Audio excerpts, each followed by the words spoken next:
우리 어떻게 하면 천국 가나요? 어, 사, 욕심내지 응. 않고 사람들도 나눠줘야지 천국. 오. 지금 민동주 성도님이 뭐라고 대답했는 줄 아세요? 욕심내지 않고 사람들에게 나누어주며 살아야 천국 간대요. 이야, 엄청난데? 너가 목사해도 되겠다. 어떻게 하면 천국 가나요? 교회에서 어떻게 배우셨나요? 우리 모태신앙 집사님 어떻게 하면 천국 가나요? 아, 왜 말하는 게 부끄러우세요? 예수님이 부끄러우십니까? 어떻게 하면 천국 가요? 예, 예수 믿고 구원받으면 천국 가나요? 아니요? 아니에요? 네.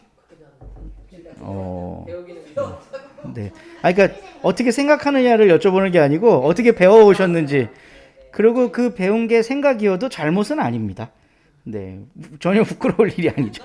아니 예수 믿고 천국 가려고 우리 예배드리고 신앙생활 하는 건데 그 이야기가 부끄러울 수는 없죠. 근데 이 믿음이라고 하는 게 때로는 너무 왜곡이 돼 있어요. 우리 누군가에게 돈을 빌려줄 때 그 사람을 믿으면 빌려주죠. 네. 근데 그 믿음이라는 게 어떻게 하면 생기나요? 믿음. 간절하면 생기나요? 아, 쟤는 정말 나한테 돈을 꼭 갚을 거야. 이러면 믿음이 생기는 건가요? 아니요? 그럼 어떻게 하면 믿음이 생겨요? 믿음은 어, 상대방을 믿어야지. 어. 그러니까 믿음이 그 어떻게 하면 상대방을 믿을 수 있어요? 알아보고 오, 같이 만약에 음, 거지가 있어요. 저희가 도와주고 싶어요. 네, 그냥 도와주면 안 된다고 아빠한테 배웠잖아요. 네, 그냥 돈을 주면은 네. 안 되고 그냥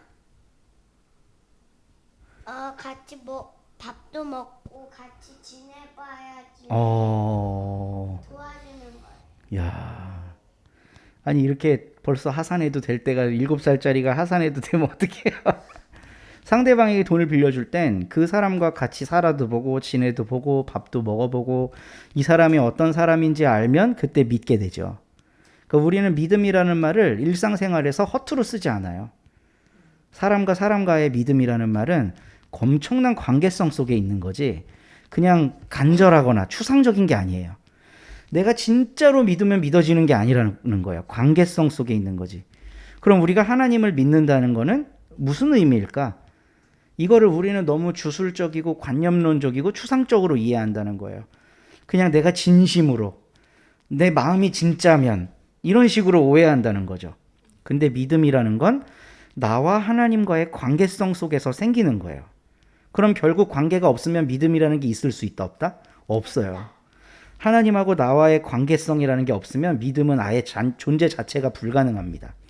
그러니까 우리가 하나님을 어떠한 방식으로든 느끼고 그분과 소통하고 아 정말 하나님이 살아계시구나라는 걸 우리가 고백할 수 있을 때 그때 믿음이라는 게 가치가 생기는 거지. 그러니까 아무것도 모르는 사람한테 여러분 천국 가고 싶으세요? 예수 믿으세요. 믿으면 천국 갑니다. 이 말 자체가 그 사람을 구원할 수 없다는 얘기예요. 물론 그 말이 필요해요. 왜냐하면 그래야 그 사람도 관심을 갖게 되고 믿음이라는 게 뭔지, 하나님이 뭔지, 예수를 인격적으로 만나는 게 뭔지를 들을 수 있기 때문에. 하나님까진 그래도 알겠죠. 네. 아, 오늘 대화가 많아서 참 좋네요. 오늘 민동주 성도님이 네. 우리의 예배는 일방이 아닌 쌍방을 추구합니다. 질문이 생기면 중간에 손 드세요. 네. 그러니까 하나님과 나와의 관계성 속에 만들어지는 믿음, 이거를 우리가 생각하며 살아야 되는데 너무 막연하게 뭐 살다가 뭐가 잘 안 풀려. 그럼 아 내가 믿음이 부족해서 그래. 뭔가 어려움을 만나. 그러면 아 내가 믿음이 부족해서 그래. 이렇게 말도 안 되는 걸로 이렇게 탓해 버린다는 거죠. 아 말씀하세요, 민동주 성도님. 손을 들었습니다. 아까 전에 네, 그 거지 이야기했잖아요. 네, 아니 그게 아니고 아까 전에 네. 근데 성도님 질문을 할 때는 생각을 정리해서 해주세요. 다른 분들도 다 듣고 있으니까요. 네. 다음에 다시 들어보도록 할게요. 왜냐하면 그러면 내가 까먹거든. 무슨 말을 해야 될지. 오늘 우리가 함께 읽은 말씀은 우리가 평소에 믿음이라고 생각하던 걸 새롭게 되새겨 볼 수 있는 너무나도 중요한 말씀이에요. 마태복음 28장 예수님의 지상 명령이라고 하는 대목입니다. 아마 뭐 어느 정도 신앙생활 하셨던 분들은 이 말씀 다 외우고 계실 거예요. 예수님이 이제 부활하시고 하나님 곁으로 가시기 전에 갈릴리로 가서 어떤 산에 올라가십니다. 그 산에 갔더니 제자들이 예수님을 보고 절을 해요. 저는 이게 좀 정말 마태가 굉장히 천재적인 사람이라고 생각하는데 예수님을 뵙고 절을 해요. 이 절하는 게 무슨 의미인가요? 예배 드리는 행위인 거예요, 지금. 그렇죠? 예수님께 절하고 있어요. 그러면 우리는 하나님께 예배해야 된다고 알고 있잖아요. 우리가 예배하면 하나님이 기뻐한다고 생각하잖아요. 그죠? 그러니까 지금 절하고 있는데 예수님이 너희들 참 잘했다. 이렇게 말하지 않아요. 이 절하고 있는 바로 그 뒤에 무슨 말씀이 나오냐면요. 그러나 의심하는 사람도 있었다라고 나와요. 우리가 읽었어요, 방금. 그러니까 지금 예수님이 산에 올라가셨고 제자들이 막 와서 절을 하고 있는데 의심하고 있는 사람들도 있었다는 거예요. 의심하는 사람에게 그 절은 유효할까 무효할까? 무효예요. 그냥 몸뚱아리가 엎드러진 것 뿐이지 거기에는 어떤 소통의 예배에 그게 없는 거예요. 그냥 절한 거죠, 예수님께. 몸뚱이라고 하면 안 되죠. 네. 그랬더니 몸이라고 해야죠. 네, 예수님이 제자들에게 다가가셔서 말씀을 하셨대요. 18절 말씀. 우리 현장에 계신 분들은 보실 수 있도록 해드려야 되겠다. 나는 하늘과 땅의 모든 권세를 받았다. 그러므로 너희는 가서 모든 민족을 제자로 삼아서 아버지와 아들과 성령의 이름으로 세례를 주고 내가 너희에게 명령한 모든 것을 그들에게 가르쳐 지키게 하라. 보라, 내가 세상 끝날까지 너희와 항상 함께 하겠다. 예수님이 지금 이렇게 얘기하죠. 그러니까 예배를 드리기 위해 넙죽 예수님께 절하고 있는 그 제자들, 마음속에 의심이 아직 씻겨지지 않은 그 제자들을 향해 예수님이 하시는 명령의 말씀이에요. 그러니까 우리가 생각하는 거랑 너무 달라. 믿음이 있으면 주일 성수해요, 안 해요? 확실해요? 그러니까 주일 성수 잘하고 수요 예배도 나오고 우리 교회는 없지만 대신 목요 모임이 있죠. 거기 빠지면 믿음 없는 거예요.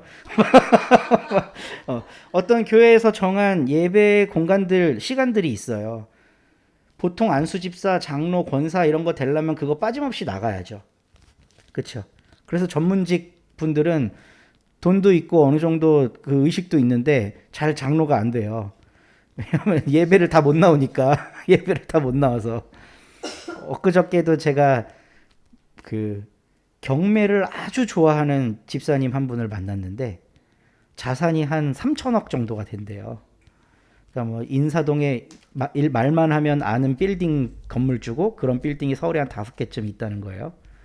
근데 이제 저희 아버지랑 동갑이셨는데 이런저런 얘기를 하다가 제가 목사라고 얘기를 하니까 갑자기 허리를 90도로 굽혀서 인사를 하시더니 자기는 목사님이나 장로님들만 보면 존경심이 나타난다고 그러는 거예요. 당신이 장로가 안 되고 은퇴를 하셔갖고 내가 장로가 못 돼봐갖고 장로님들만 보면 근데 모태신앙으로 신앙생활하고 교회 안에서 착실하게 사셨을 거 아니에요. 근데 그런 자산을 가질 만큼 거부가 되셨다는 건 엄청 바쁘게 살았다는 거겠죠. 그러니까 교회 믿음도 있고 교회에 어떤 재정적인 헌신도 많이 했겠지만 예배 다 못 드린 거예요. 주일 예배나 간신히 드리고 바쁘면 못 드리고 이런 적도 있는 거죠. 그러면 교회 안에선 직분을 잘 못 받아요. 그러니까 믿음 좋은 사람의 척도라는 게 예배에 많이 나오는 사람으로 우리는 흔히 생각하고 있다는 거예요. 이건 거의 이변이 없습니다. 모든 교회들마다. 근데 지금 제자들도 예수님께 자신의 믿음의 표현으로 넙죽 엎드려 절했는데 예수님은 그 절한 행위에 아무런 관심이 없어요. 오히려 예수님이 그들에게 다가와서 이렇게 이야기를 하세요. 나는 온 세상의 권세가 다 있는 사람이야. 다 있는 존재야. 너네들이 그렇게 안 해줘도 난 이미 권세 충분해. 왜 나를 또 이렇게 막 절하고 이러려 그러니? 지금 너희들이 해야 될 일이 뭐냐 하면 하면서 19절부터 얘기하는 거예요. 너희는 가서 모든 민족을 제자로 삼아 아버지, 아들, 성령의 이름, 삼위일체 하나님의 이름으로 세례를 주고 20절이 이제 핵심입니다. 내가 너희에게 명령한 모든 것을 그들도 가르쳐서 지키게 해라. 너희 지금 나한테 절 참 잘했다. 그 모습을 모든 사람들에게 전해서 내가 하나님인 걸 알게 하고 나한테 경배해라.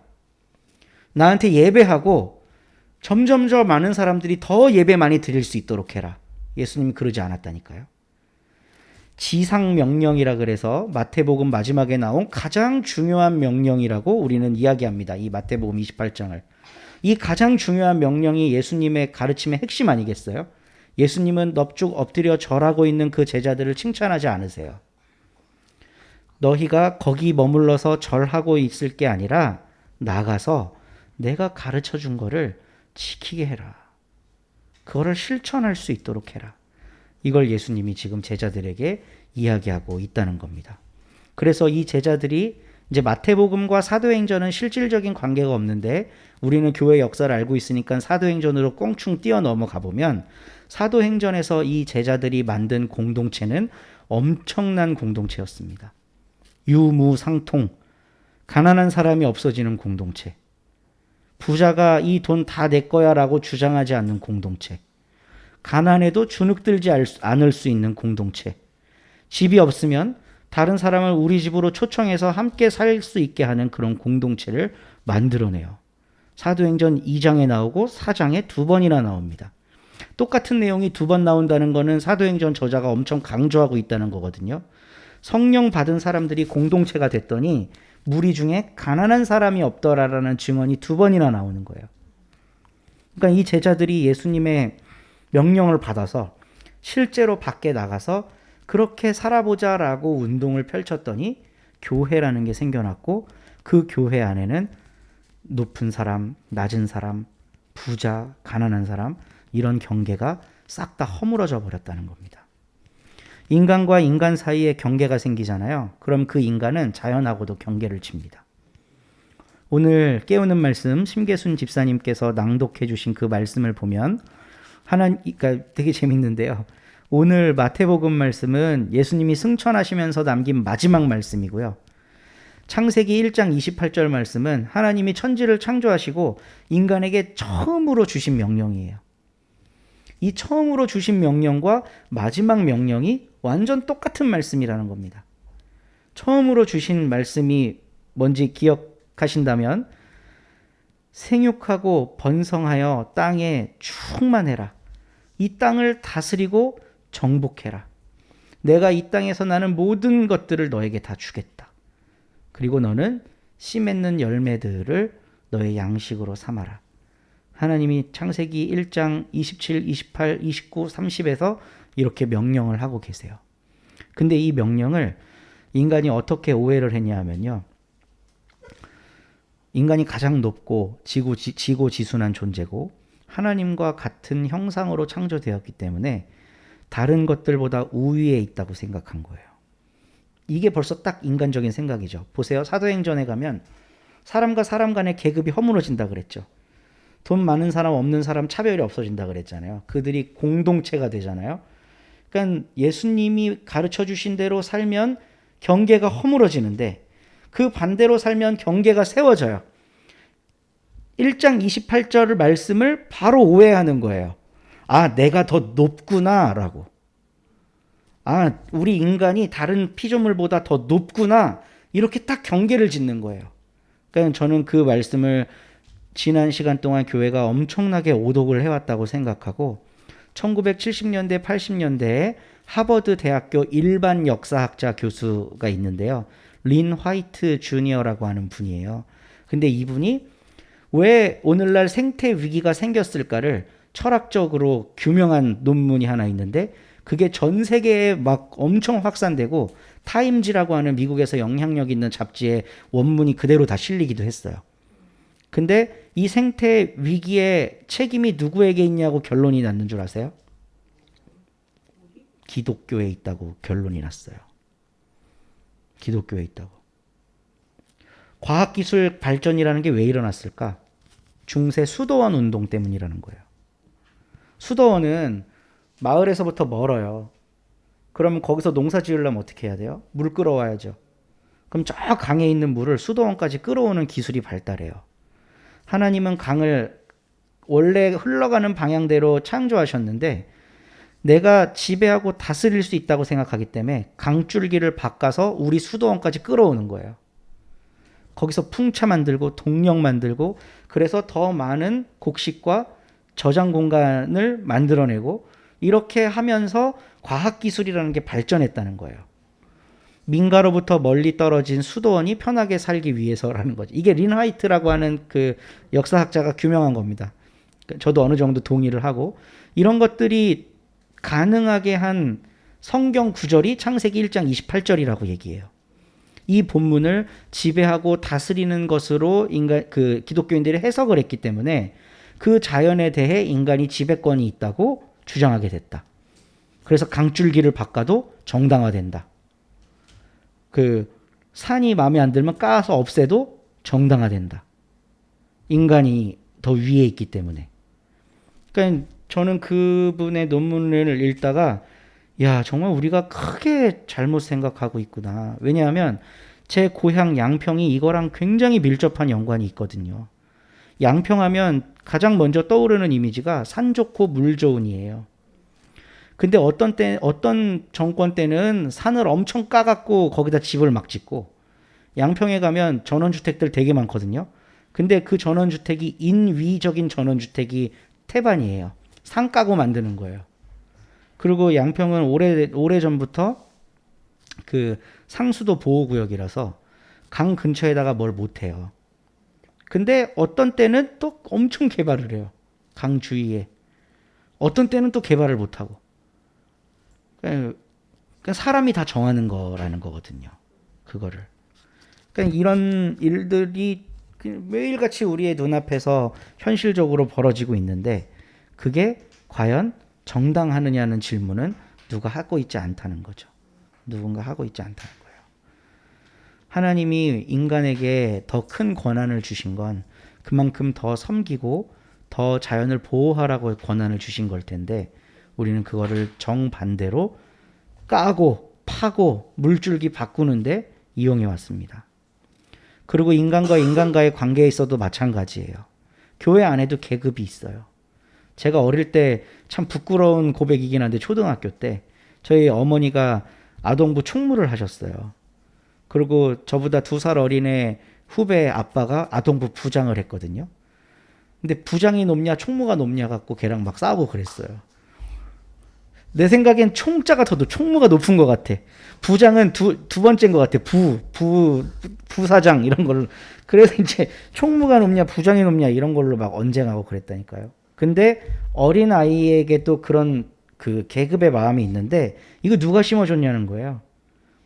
다 어른들이 심어준 거죠. 어른들이. 목회자 사이에도 위계가 있습니다. 목회자 사이에도. 지금 저도 여기 노회 서울 서북노회 가입해서 있지만 한 20년 있으면 교회가 커지지 않아도요. 엄청 발언권이 생겨요. 한 노회에 20년 동안 궁뎅이를 딱 붙이고 앉아 있으면 발언권이라는 게 생깁니다. 그러니까 이게 누가 정한 건지도 모르겠는데 이런 위계들이 생겨요. 성도님들 간에 위계 안 생기나요? 생겨요. 네. 만약 우리 교회가 한 30년 됐어. 그리고 이수진 집사님이 30년 동안 함께 끝까지 가갖고 여기에서 이제 원로가 되신 거예요. 그래서 서로 교회는 이수진 장로님이든 권사님이든 뭐가 이제 신분이 또 업그레이드 되겠지. 이수진 장로님을 통하지 않으면 안 된다라는 게 생긴다니까. 그런 게 생겨요. 왜 교회 안에도 이런 게 생겨야 되지? 왜 우리 사회에서 이런 게 생겨야 되지? 우리가 예수님의 지상 명령을 오해했기 때문이라는 거예요. 절하고 그분 높여드리면 땡이라고 생각하기 때문이에요. 예배 잘 드리고 하나님만 높여드리면 나머지는 괜찮다라고 생각하기 때문이에요. 절하고 있는 제자들을 예수님은 절제시키시고 너희는 제자 삼고 나가서 섬기고 다스리고 사랑하며 살으라고 등 떠밀고 있어요. 지금 예수님이 지상명령으로.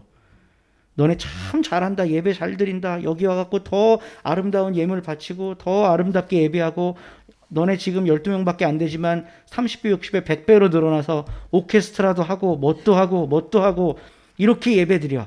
그럼 내가 하늘에서 엄청 기뻐할게.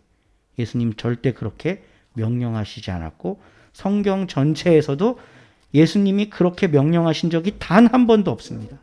단 한 번도. 나가서 가르치고 전하고 고쳐라. 가전고. 나가서 제자 삼고 내가 분부한 것들을 지킬 수 있도록 도와줘라. 사랑의 공동체를 만들고 계급과 차별이 없는 공동체를 만들어라.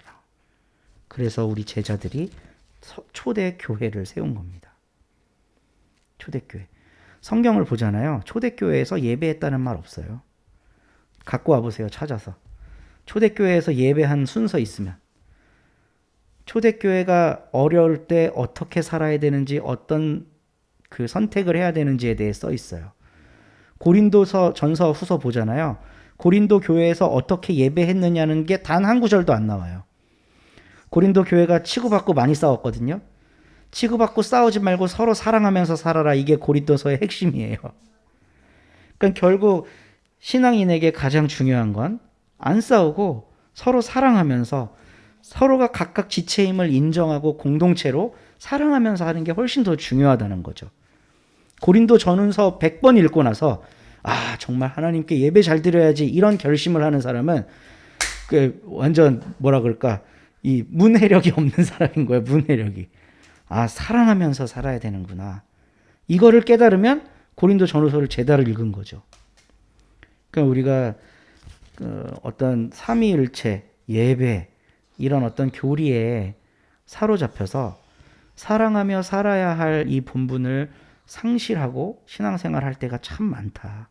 근데 우리 예수님은 그리고 하나님은 창세기 1장 28절과 마태복음 28장을 통해서 처음과 마지막 명령을 똑같이 주셨다. 다스리고 보살피고 저들이 잘 살 수 있도록 옆에서 도와줘라. 이 말씀을 기억하고 예수님의 마음과 동기화되는 우리 서로 공동체 자매 형제님들 되시기를 간절히 바랍니다.